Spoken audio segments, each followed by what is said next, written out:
Like most actors with lengthy careers who've experienced superstardom, regardless of how fleeting it may or may not be, Kevin Costner has shared the screen with an array of icons, legends, and all-time greats.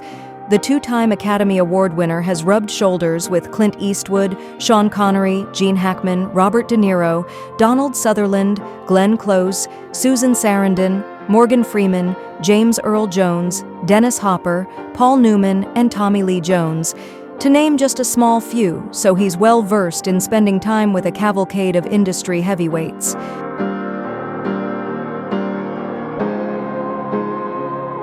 Costner seemed well-placed to join them when he was flying high as one of Hollywood's most popular and bankable stars, but he developed a habit of letting his ambition get the better of him.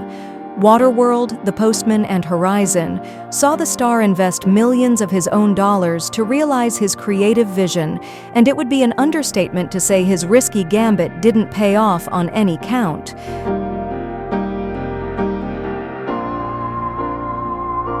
Still, he deserves credit for at least trying, even if it was 2 decades before he clawed his way back to mainstream prominence. Costner has collaborated with some of the most important, influential, and indelible names to ever grace the silver screen, and there was one he singled out for special praise as the type of indescribable performer that his entire profession was built on.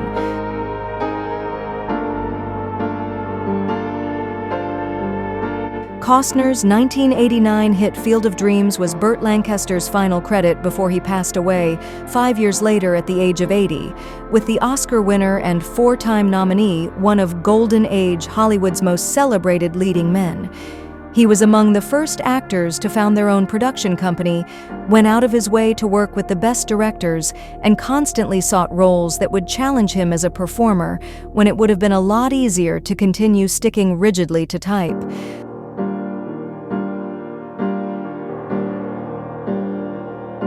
Those are all common traits in modern cinema, but in an era when the most famous faces in the business were largely stuffed into the categories that made them household names in the first place, Lancaster approached his work with a desire to upend the established conventions and status quo, an impact and influence that wasn't lost on Costner.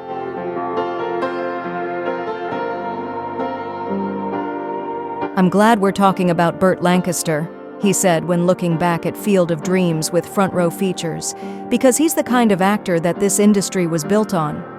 Describing him as a piece of manpower that knows how to command the screen, Costner was thrilled at being involved with the film that turned out to be his swan song.